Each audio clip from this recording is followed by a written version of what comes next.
because we've done a fair handful of these ranked episodes now. Yes, right? we have. And there's been a lot that we've not agreed on. But this might be the first time that I'm going to outright say that you're just wrong.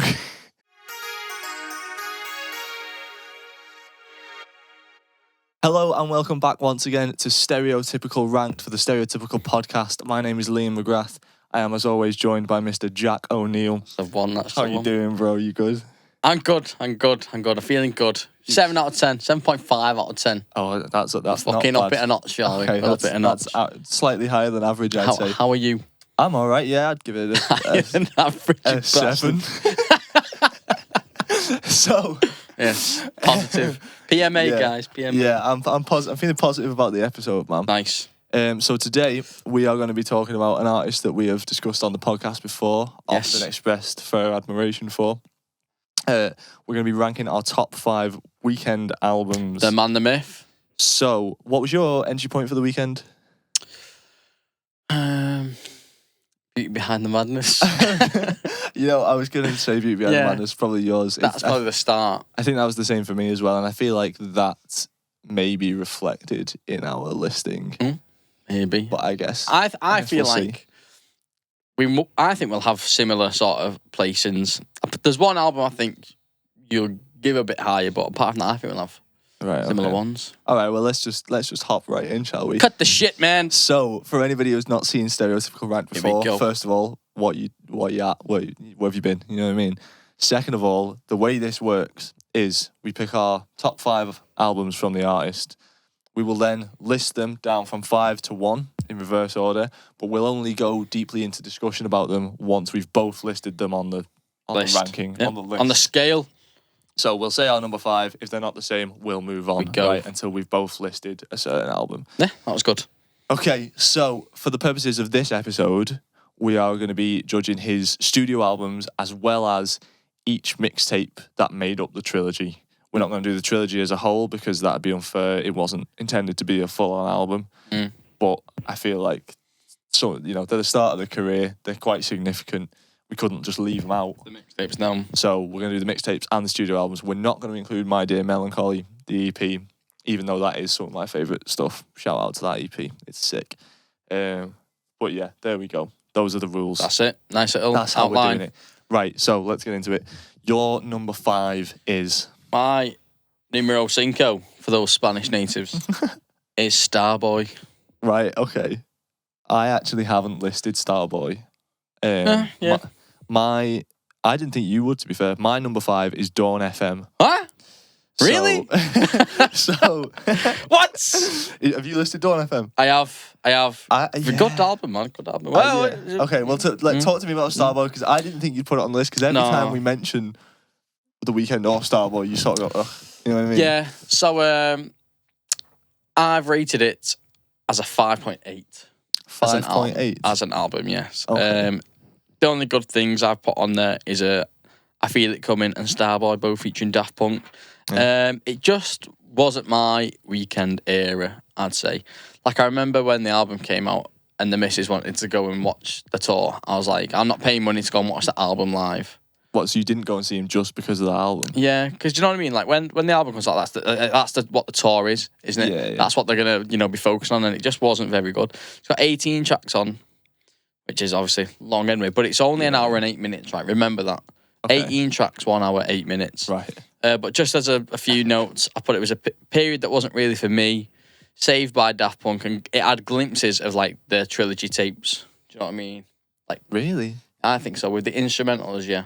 Okay, I wouldn't necessarily agree with that, but I'll go along with it. That's what it never really picked up for me. It had some good production, and then you can see glimpses of the future Weeknd albums in there. Yeah, I don't think it's awful. It just wasn't particularly strong or particularly stand out. There are good songs, like you say, Starboy, I Feel It Coming. I like Party Monster quite a bit. Even Sidewalks with Kendrick isn't bad. See, I'm not a fan of Kendrick Lamar, right? Haters gonna hate. Right, okay. But he's just not my cup of tea. Wow, okay. When it comes to, haters are gonna hate. When it comes to the rap game, yeah. Right, okay. But yeah, so like it was... Yeah, I didn't think it was going to get there just because I already knew how much I hadn't listened to it. Yeah, I mean, given... Prior. Thinking about the things that you might be skipping over to put Starboy at 5. Mm. How many are we judging out of here? So There's the Is it 8? There's the 3, and then Kissland Beauty, Starboy. After I was done, yeah, so it's 8. 8, yeah, and that's 5. Yeah, okay, questionable. We'll see how we go on.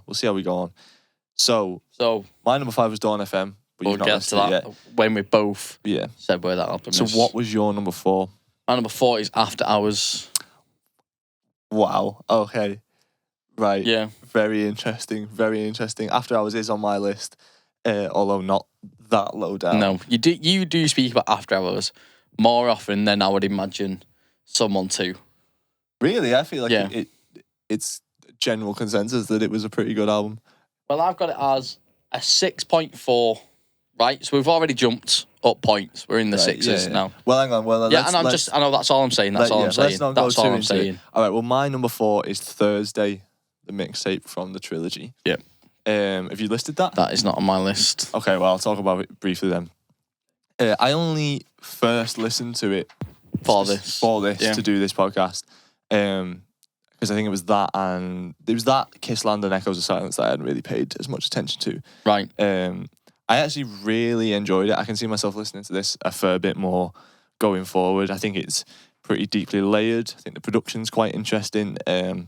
Obviously the mixes aren't great or as polished because it is still that early era Weeknd. I don't know what do. I think that's the general thing with the mixtapes, aren't they? Like, you can tell it's like, it does sound, it's mad because it sounds a bit shit, but it does sound like The Weeknd. Yeah, and also that's kind of the vibe, you know what I mean? Like, I appreciate it for its... That it stayed like that from the get-go. I appreciate that it's like him before he was famous, because also what he's talking about is that life that he was living. You know what I mean? And I feel like one of the good things about the trilogy is that he puts you in his place quite well. You know what I mean? Right. With his lyrics. See, this is one thing I want to not talk about loads, but like, you know, like how some fans of rap, right, like gangster rap, let's say, for example, can be like the whitest white people we've ever seen. Yeah. Done? Yeah.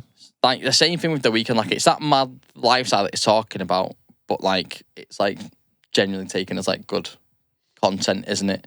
Yeah. But that's what I mean. Like, when I listen to it, I don't listen to it as deep, I guess, as what he's saying. Do you know what I mean? Yeah, I mean, I think it doesn't really go past surface level because it's a good tune. Do you know what I mean? Yeah, well, I think particularly with these earlier ones where they are maybe less catchy and less pop tunes. Yeah. Part of its strength is in its lyrical honesty, shall we say, and its display of that sort of toxic lifestyle in a way that somewhat glorifies it. And even though it's bad, even though it's bad, it also makes you feel like an absolute Donny, to be fair. And, you know, there's better albums We've just got to say, do that on. He was a horny boy. Still is. But yeah, Thursday, I think The Zone is a standout track for me. One of my favourite Drake verses that I've heard, actually. And I've only listened to this song recently. And we know about you and Drake. I know, and the D-Rake. I'm not a big Drake fan, but this verse is good, man. Yeah, I just think the overall vibe's pretty good. It sort of builds on what House of Balloons did a little bit, even though maybe not as good, but we'll get to that later down the line. Okay. So this is, first of all, I think this is... It's a bit all over the place, isn't it, to be fair? This doesn't really happen. No, we've not had one where... I'm trying to think of another one that has been that... Maybe the Arctic Monkeys one was a bit wishy-washy. So we've not actually matched on anything at all yet. So... number 3. Your number 3 is... House of Balloons. Right. My number 3 is Beauty Behind the Madness. That's a fucking joke. That's a disservice and a joke. That's what that is. Never mind wrong. But we'll wait. Yeah, okay, we'll talk about why it's number 3. It's disgusting. So I have also listed House of Balloons. Yeah. But we'll get there. We'll get there. So won't be much. Your number 2 is... My number 2 is Dawn FM. Right. Okay. And my number 2 is House of Balloons. So that means we can talk about both of those. So we've got House of Balloons around about the same place. Yeah, I've got it as number 2. You've got it as number 3. When I was etching out where I think things were going, because the things I hadn't listened to were the mixtapes. Yeah. So I'd listened to some stuff off Trilogy, so I kind of already knew. Listened to Kissland, and then onwards. Yeah. So that was my newly listened to stuff. Yeah. And it was weird because obviously different scene, but like the vaccines, as we were talking about before, like they brought out this thing where it's like the demos. Right. And they're proper whack. Right. Same song, but just proper shit. Yeah. Like, you know, like if you use a recording like the fucking pub or something, you put your phone down to record it just sounded like that. And I couldn't believe the difference it had gone to. Right. Which is why going back and listening to the mixtapes, how well it was. What do you mean? How good the mixtapes like sounded just from the get-go. Yeah. Do you know what I mean? This is where, like I was saying, they was a bit shit, but they was also very good considering what they were. Yeah. Well, I imagine it was probably just like low budget studio or like house studio kind of thing. You know what I mean? But again, like I said before, it plays into the vibe. I would say, and I think House of Balloons, man. Like, so do you want to start with that one? Let's start with House of Balloons. So that's your number 2. Yeah. It is my number 3. What a way to start a career, I would say. He comes out the gate sort of expressing pretty much what people now are like. What's established. Yeah, I want that from the Weeknd again, you know what I mean? Yeah. Like, whenever he comes out with poppy shit like Starboy, everyone's like, oh, but I want that dark shit. This is what we mentioned on the last album review, isn't it? Yeah. Like, what I'd expect the Weeknd to bring out is this sort of material. Yeah. Which is why I can imagine, well, obviously you've put Dawn FM pretty low, people being disappointed. Yeah, I mean, we'll get onto that in a sec, I suppose. But I think High for This is a top tier Weeknd song. Amazing That's a joke, innit? Track 1, first album. Yeah. High for This. Yeah. That's fucked. My God, that's what I was thinking when I was Sorry, listening to Mum, for the language. I was like, fucking hell, like, imagine at the time, imagine listening to that at the time and thinking, who the fuck is this guy? You know what I mean? That's mad. And the fact that he was so anonymous at the time. Because I'd say that's still now one of the it holds up, best doesn't it? known You know what I mean? Weeknd songs, in it. It's one of the best known, and it probably sounds some of the best out of this early It stuff. does. That could come out today, and you'd be like, "Oh shit!" You know It's what I mean? different, Like, doesn't it? That's a crazy song. Yeah, I think it's got a strong and consistent lyrical themes and dark aesthetic. Sort of what I was talking about on Thursday. He's really good at putting you in his shoes, sort of making you feel part of that sort of seedy Toronto life that he's living at this point. That's what I liked about the party and the after party. Yeah. You know what I mean? Because it is so, like, it's a long track, but like, even from start to finish, it puts you through the title. Like, you feel like you're at the party. Yeah, I feel the same with House of Balloons / Glass Table Girls. It's sort of like House of Balloons is like the party, and then, you know, like when you're at a gaff or when you're out, and it hits a point, man, like 2 or 3, where it starts to get a bit stale. It sort of rears its ugly head a bit, and everyone, like, some people aren't feeling this anymore. Yeah, I get what you're saying. Some people are going too hard. You know what I mean? That's where I'd be. I'd be on the wavy side of the table. That's what Glass Table Girls kind of feels like for me. It sort of switches, and it's like, oh fuck, here's the ugly side. I think that should have been 2 songs. In contrast to the party and the after party, which I believe makes sense. Yeah. House of Balloons, I think, first half is a banger. Yeah. Would have put it up there. And Glass Table Girls just wasn't my vibe. Yeah. That's fair enough. I could see how it would work as 2 songs. I think the production is pretty interesting. Sort of similar to what I said on Thursday. Although this is more maybe stripped back than Thursday.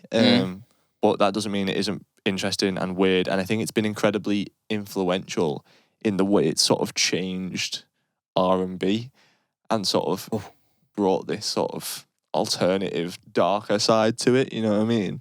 And he probably wasn't the first person to do it, but I think part of the reason why I put House of Balloons second over Beauty is because of its influence.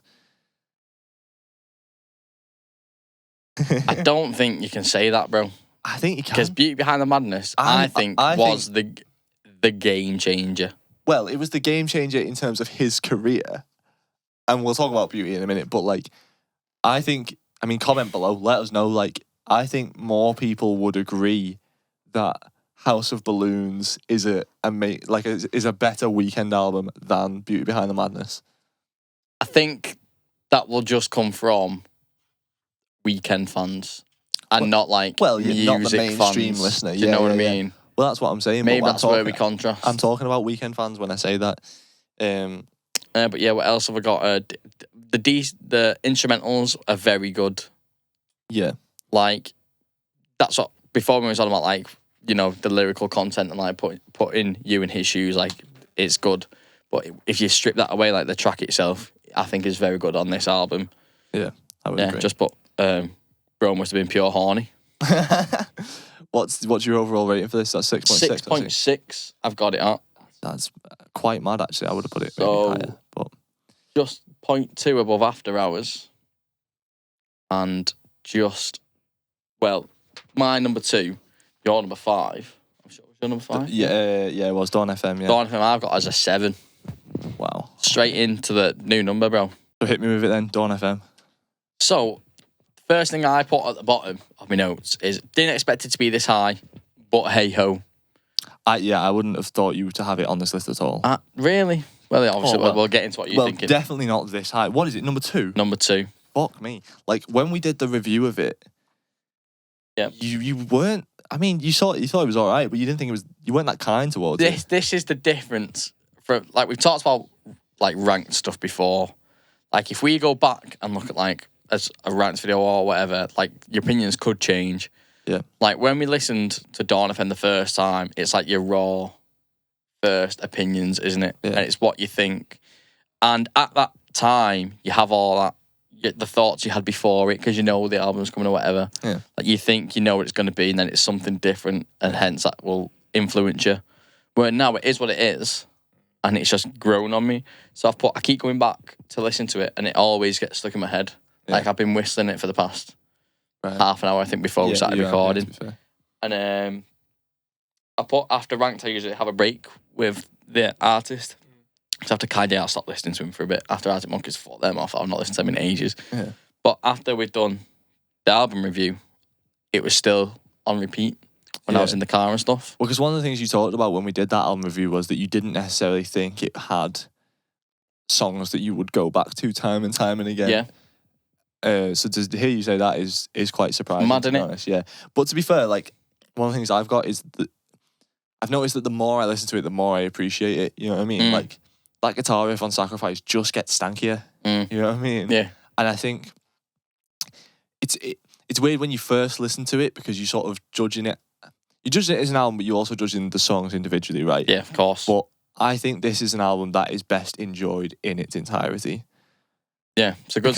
Because of the theme and the concept and the fact that the songs tend to lead into each other a fair bit, I do really admire this album and I like listening to it. Like, if I'm driving somewhere, I'm more likely to put this on as a whole, you know what I mean? Yeah. Rather than playlist certain songs of it. Because it doesn't have as many standouts as some of the other albums. It's mad to describe, like, when we did the album review, I was like, it's not the Weeknd that you want. Yeah. It's not what you want from the Weeknd. Yeah. But then we also said, that's there where you can go and find it if that's what you're looking for. Yeah, you can go listen and that's to what if you need. Yeah, that's why if I'm ranking albums, after time, this is the one that I enjoy more than like House of Balloons and stuff like we said. It does sound good. Yeah. I can see that. And to be fair, like, it is like, it's fresher and it's tighter and it's more like, I don't know, you can see the evolution not just in like the songwriting and stuff, but also like it fucking sounds great. Yeah. You know what I mean? The production's really good.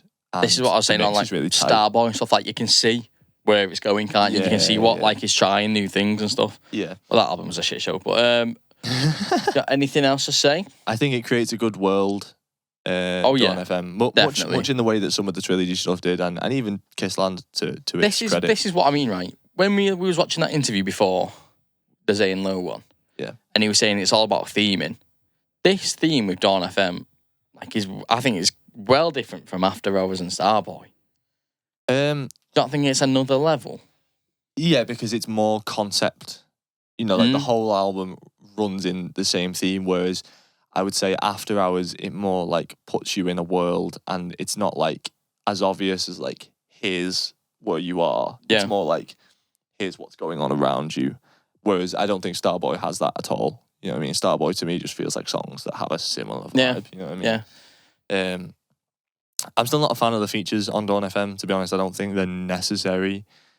I think I said the same beforehand and that still stays. Yeah, but it is a good record. I mean, if you want to see more of our thoughts on it, you can go watch our full Dawn FM review. It was only 2 episodes ago or something. It wasn't even that long ago. Oh, yeah, you think you're right. So feel free to go check that out. I will link it in the YouTube description. Okay. So right, can we just recap? Because I feel like because we've been so all over the place. It's been a bit of a fucking mad episode. shit show. Right. So Right. number 5, I had Dawn FM.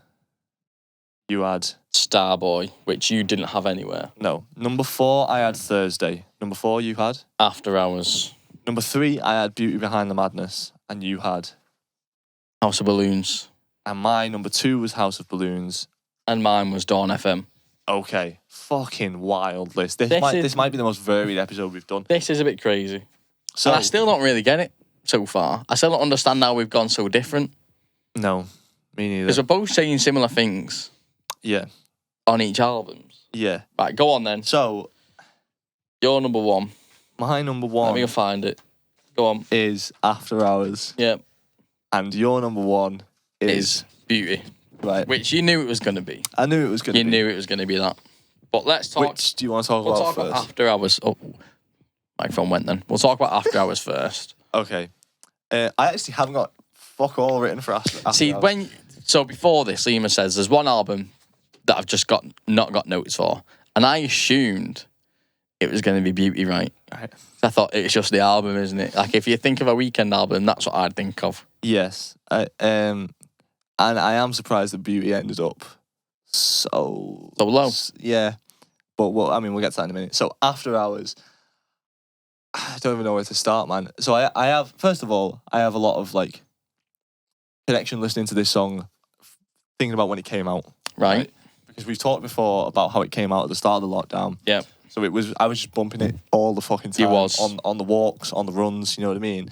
I remember being on one of my walks and you sending me shit from After Hours. The title track, After Hours, in particular, was a run one. And I think at the time, personally, I was in a position where I was very like, I don't know, I was just very angsty and I was very like fed up with myself, you know what I mean? And I feel like on this album, it's maybe one of the first times we see Abel show the side of him that is like a bit more, vulnerable's kind of the wrong word. He kind of is more open in the sense of he's like, okay, I am lonely and I am in pain and I maybe have some regrets about some of the things I've done. You know what I mean? Mm-hmm. Whereas his previous albums had been a lot more like he was owning those toxic traits a lot more. That's who he is. Yeah, whereas I think After Hours, it laid it out on the table a bit more and it was like, okay, this is how I feel about this. And I related to that fucking heavy at the time, you know what I mean? Heavy. So particularly going for runs, listening to things like Faith and After Hours, it was just like, I fucking hate myself, you know what I mean? So there's the personal side of it as well, but I did try and look at it as objectively as possible when ranking it. I think it's maybe one of his strongest track lists in terms of like, there isn't really that many skips for me. The aesthetic's pretty consistent. Like the problem I have with Beauty, right? Right, okay. Although I've always liked Beauty a lot, and it was my entry point to the Weeknd, and listening back to it recently, I've gained like a new appreciation for its importance. Lovely. That's what I'd say. There's still like songs on it that are like not misses, but I'm like, okay, this is good, but it's not for me. Whereas After Hours, especially after like Starboy, this was what I was after. Yeah, you know what I mean? I think a lot of Weeknd fans could agree that after Starboy, After Hours was what they were after. I can 100% agree and see that, but my issue with it is like the first half, right, is whack. Just fully whack. No remorse. It's just a bit all over the place. Right. That's what I've gone with. Right. Like, it's just mixing around with, like, genres and scenes too much for a Weeknd album for me. Are you talking about the sort of the two-step on Too Late and the drum and bass on Hardest to Love and the ballad of Scared to Live? Like, I get what you're saying. I understand. And you thought Hardest to Love, brackets, drum and bass drums. DMB. That's what it is. Yeah, and to be fair, like, when I first listened to it, it wasn't until like Snow Child that I was like, okay, sick. You know what I mean? Like I remember sitting on first listen and thinking, Alone Again's okay, but then being a bit like, is this what I was after? Because it is a little bit sweeter on the first half. But then when you start hitting things like Escape from LA and Heartless, it turns a bit more savage, I'd say. So I've like, as you can see what I've written down, like I've just put it just lacks a bit of substance, I thought, to it. Do you know what I mean? Like when I was listening to it, I think I listened to it 3 times. Right. Like I was just like, and I was doing other things. I was just like, what album am I listening to here? Do you know what I mean? Like it was just a bit too, like it doesn't feel as themed, as conceptual as others.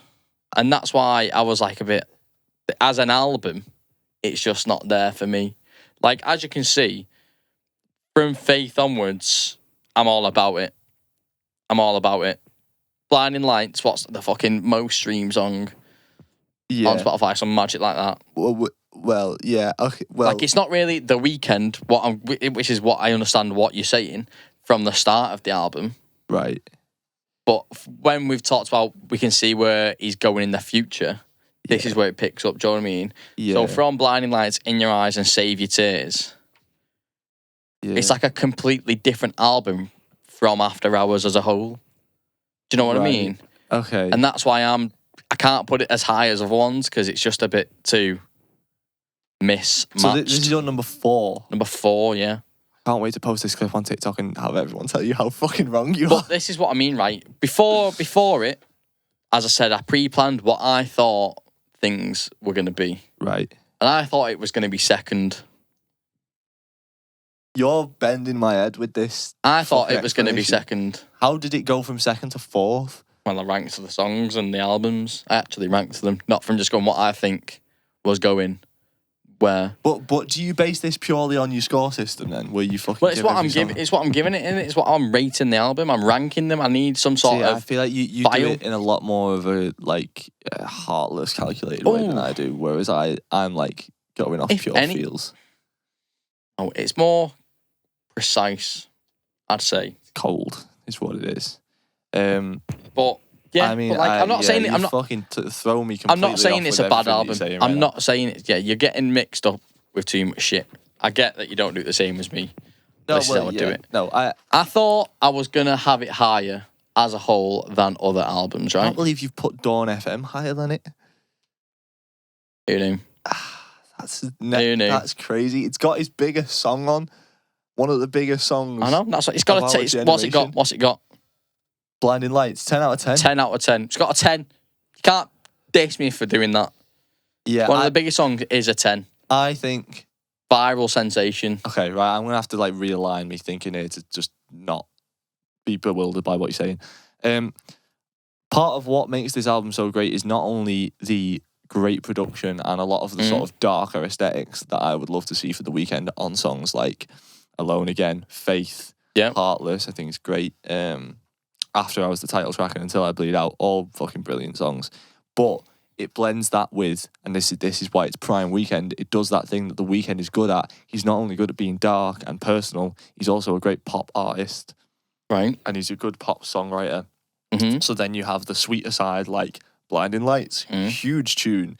In Your Eyes, big pop sounds. Save Your Tears, a hit. You know what I mean? Yeah, I understand. I'm not disagreeing. To me, it has like the full range. I get you. Of Weeknd, and you could say, oh well, so does Beauty.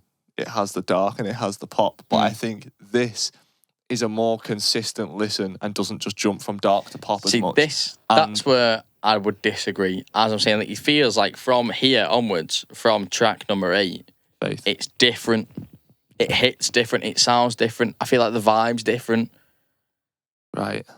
I get what you're saying, but I don't think, this might be the first time, right? Because we've done a fair handful of these ranked episodes now. Yes, right? we have. And there's been a lot that we've not agreed on. But this might be the first time that I'm going to outright say that you're just wrong. But this is why. Where have you got Beauty? 3rd? Beauty's 3rd. Should we talk about it? We move on. Right. I thought Beauty was going to be at least 2nd. There was one point where I was like, do I put it 1st? And then I listened to After Hours again. And I was like, no, okay. Beauty was my introduction to The Weeknd. I remember I was in Australia and one of the girls that we were mates with, we were on like a fucking road trip up some mountain and she was playing tunes in the car. and she put some of, I don't know if she put the whole record on or just some songs, but like I remember hearing Prisoner, and she had the bass turned all the way up on the car, and you know when it hits that chorus, it's like I was like, what? It's a gritty song. Is this now? You know what I mean? The gritty song. Incredibly important, I think, because it was the first album that I ever bought that wasn't like indie or like guitar band. Okay, yeah. It opened, and I've always known that, but I'm only after realizing just like recently, having listened to it again for this, that its blend of dark shit and pop shit and electronic production and pop songwriting is probably what influenced the blueprint of a lot of the shit I make now, because once I stepped out of that indie bubble, this was the first thing I stepped into, and this is the kind of shit I like doing now. I like the emotional stuff and the dark stuff, but I also like the big pop bangers. Yeah. So I think it was very influential for me in that respect. So the difference, right, between this album, Beauty and After Hours, is like this, what you just said, I think, riddles through a lot of songs. Like the dark and the poppy stuff, like goes through the track listing. Whereas on After Hours, it's kind of the half and half, what I was saying before. Right. Maybe we're both correct, but I see After Hours more as a journey.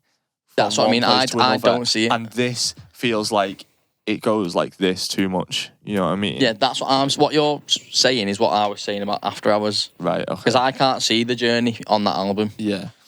It's just like, left, right, left. And to be fair, the only reason that House of Balloons went above this is because I think it was more important culturally at the time. I understand that. Because House of Balloons was 5th, I think, when I started. Yeah. And I think that was 3rd in the end. That climbed when I didn't expect it to also. Yeah. But, you know... Tell me about Beauty. Beauty Behind the Madness, right? You can't go wrong on this album. Also, sorry to interrupt, but before we get into it, I would just like to say, even though this is my 3rd, I still think it's pretty flawless. You know what I mean? There's only a couple of things I'd say against it. Like, it's a fucking great album. Yeah.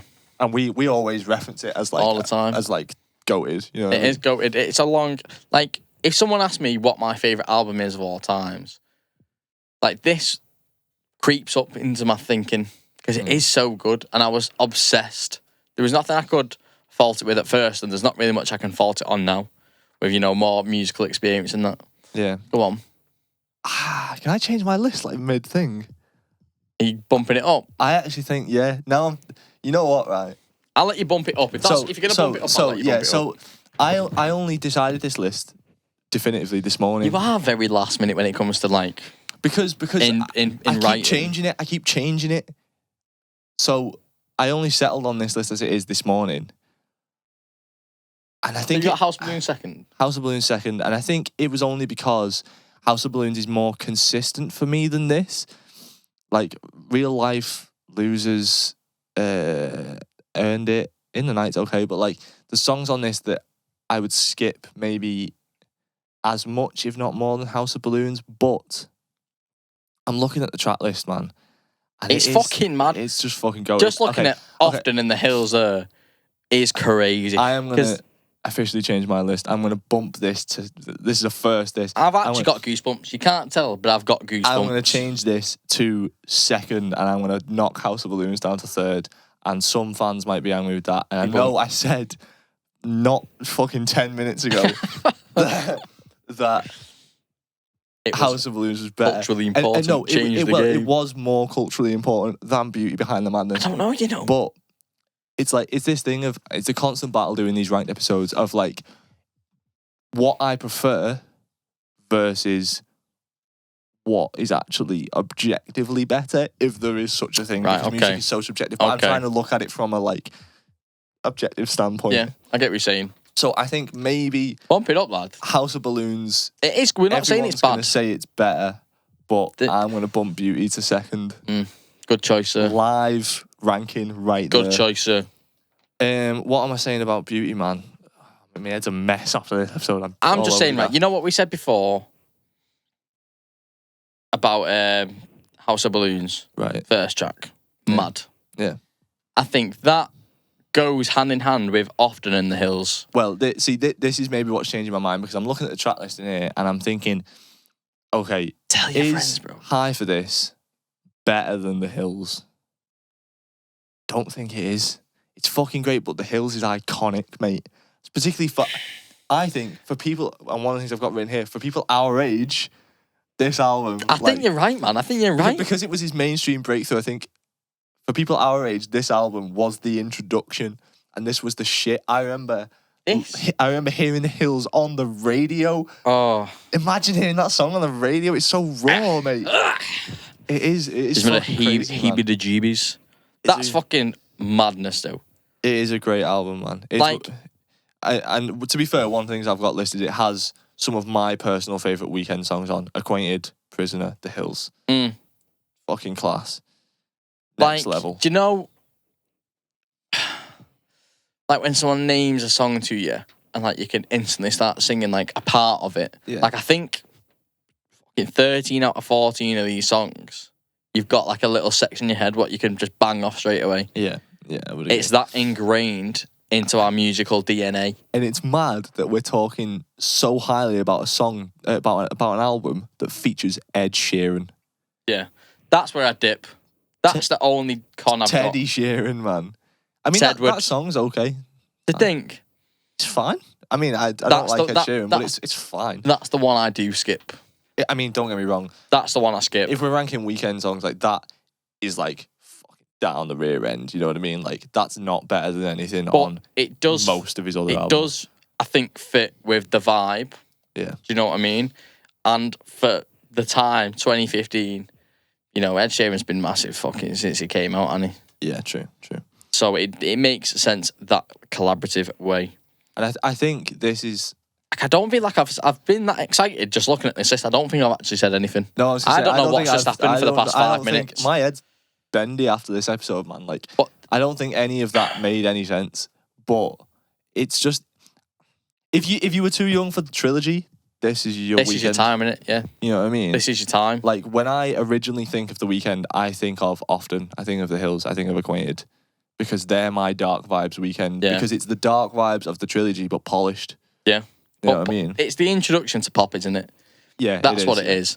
Like you've gone from that dark R&B vibe to just being popular music. Yeah. Like he's just tweaked it ever so slightly, where it's catching on to everyone. You don't have to be in the scene to know about the scene. Yeah. My brain just keeps like trying to quantify why I've moved this on my list. I think.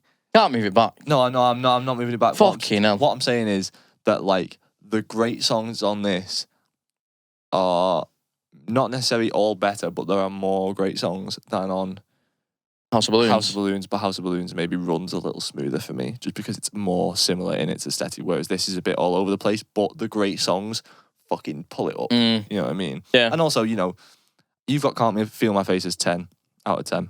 Because I'd say that's one of his biggest songs. This is what I was going to say. It's one of his biggest songs, but it's not necessarily one of his best songs. But I'm with you. I agree. Like, you got to mention it, and because it changed the Weeknd game. It brought him into the mainstream. Completely. And he's got a song on 50 Shades of Grey. It is the song from 50 Shades of Grey. Yeah. He's just a goat, isn't he, the Weeknd? He's a Donny, isn't he? He is a Donny. Honey boy. That's what he is. A honey boy. Is there anything else we need to say? But I don't know if I've said anything. I don't know what I've said. I'm just looking at it in awe. Yeah. It's catching my eye and I can't stop looking at it. It's a great album. I still think it's second and not first. Do you know what else After as well? Hours is just next level. But this, for me, is fucking great. I listen to it on the bus going to college. Yeah. Every day on the bus going to college. Yeah. Because me and Liam went to college together and it was good vibes. Yeah, this was the era when it started, man. And because that Australia trip was between first and second year of college. So second year of college, I was getting into it was like this, and because the internet, were my shit that like opened me up to new realms. So fair play, Beauty Behind the Madness. If it took you out of your indie bubble, man, fuck me. That's because you was not fully submerged in that bubble. Not this alone. In it. Because I was getting into like Raph was getting me into like the Heldens and shit. But yeah, this was like the first like substantial substantial shit. There is no way, going through the Weeknd's albums, this can't be number one. Just look at the way we've reacted to it. I know, but I still think After Hours, we've reacted to it like this because it's a joint reaction. It's a and we're like, crazy oh my God. album. I still think After Hours is number one, but Disagreement. like by like this much, like not a lot. I don't even think, like, we was talking before about, like, the Weeknd fans will say, like, After Hours is high up there. I don't know if they will, you know. I think they will. Let's see. Let's see in the comments. I'm also ready for people to call me a bitch for flip-flopping so much. But what You've made the right decision, sir. This is the thing, right? Correct. Picasso. Although before this, I wasn't necessarily extremely familiar with all of the Weeknd's discography, the bits of it that I listened to was like, it meant shit, you know what I mean? Like, I listened to it a lot, and it was the vibe, and it made me feel a certain way in certain times of my life. Like I was saying about the After Hours shit, on the flip side of that, the Weeknd has also made me feel like an absolute king when I needed to feel like a king. You know what I mean? It's injected me with the confidence to be like, yeah, I'm the guy. You know what I mean? And every now and again, man, you fucking need that. You know what I mean? Yeah. So, all in all, I'd say he's a great artist, and it's really tough to pick. All this shit. This is what I mean. Like, I was surprised to begin with. Like, so what started is I got the albums, I put them in the Word document. I thought, this is going there, this going there, this going there. Did my shit, and I was like, oh, that's got to be bumped up now. Oh, that's dropped a few. Yeah. Starboy's made it in somehow. Yeah. It has to, I guess. Yeah. And I think the only reason Starboy's got it in over, like, Echoes of Silence on Thursday and Kissland, which is, I think, would have been my number 6. Right. It would have been just under. Yeah. It's just because of, like, production value. Yeah, yeah. Like, earlier vibes, Thursday, are better than Starboy. Yeah. But as an album, yeah, I wouldn't put it up there. I see that. This has actually been one of my favourite episodes that we've done, I think. Just because of how mental it's been. It's been weird, but I've enjoyed it. Usually we're a bit more in sync. Yeah, it's been all I thought you would have been more, like, on my level of ranking this. Yes, but I I also did know you love After Hours, though. Yeah, yeah. I do know, because you bring it up so quite often. Let's just recap, right? Don't look over there, guys. Don't look. Okay, so number 5, I had Dawn FM. I had Starboy. Number 4, I had Thursday. I had After Hours. Number 3, I controversially have moved House of Balloons to number 3. I also had House of Balloons at number 3. So we now agree on that. Number 2, I had Beauty Behind the Madness. I had Dawn FM. And number 1, I had After Hours. And I had Beauty Behind the Madness. So let us close off the episode, as we often do, by talking, well, not even talking about, just listing our favourite song off each record. It's going to be difficult for some of the... it is, the other ones. But, okay, well, let's go from the beginning of the career. So let's talk House of Balloons. High for this. You got to say that, haven't you? You got to say that. Yeah, high for this. Thursday. Heaven or Las Vegas was my favourite. Good shout. I'm going to go The Zone, just because I'm bumping it at the minute. Echoes of Silence. Initiation. Montreal. Right, okay. Got Kissland. Kissland. Tears in the Rain. Yeah, Tears in the Rain. I was going to say Tune, quality tune. Beauty Behind the Madness. It's tough, innit? Because there's obviously big tunes, but there's also, like, what I like more. Yeah, I was going to say that. I love Acquainted, but also it's not better than The Hills, objectively. So I'm going to say The Hills. Got to be done. I'm going to say Can't Feel My Face. Okay. Sorry, boys. Yeah, sorry, boys. That's They're all up. I can't tell you. There's the 9s and 10s, the 9s and 10s. I've got 4 9s and 1 10. I've got to go with a 10. I can't lie to myself. I ain't that guy. Okay, so Starboy. Probably, I feel it coming. Party Monster, controversially. Yeah. After Hours. After hours. Blinding Lights. Faith. Good tune. Good tune. And Dawn FM. Dawn FM. I'm going to say, How Do I Make You Love Me? It's a fucking banger, to be fair. That's what I'm going to say. Is there someone else I'm going to go for? Really? Yeah, it's just smooth as fuck, man. It makes me want to lie down in a car. I put that as that. You know what I mean? You cannot do that in your car, bro. No, I know. But you know what I I mean? put it down as a 6. Yeah, I mean, you said when we did the initial review that you didn't really like it. Okay. But you got a favourite song from My Dear Melancholy? No, I didn't even go into it because I thought it would be cheating. Okay, fair enough. Well, there we go then. That brings us to the end Some fucking of chaotic. this crazy episode of Stereotypical. Feel like I've aged, man. Please do subscribe. Hit the notification bell if you're watching on the video YouTube version. On the YouTube. If you're listening on Spotify, please do share it about. Make sure you're following us. You can also follow us on social media. TikTok's been popping off lately. I'll link all that down in the YouTube description. I will also link our review of Dawn FM that we did quite recently. Good album, boys. I will also link my own YouTube channel that I've started. Here's a new because plug. I'm an e-girl maniac. You can check that out. But yeah, aside from that, man, I'm tired, bro. thank you very much for listening and watching. My name's been Liam. This has been Jack O'Neill. You've been watching or listening to Stereotypical. Peace. It's been a year.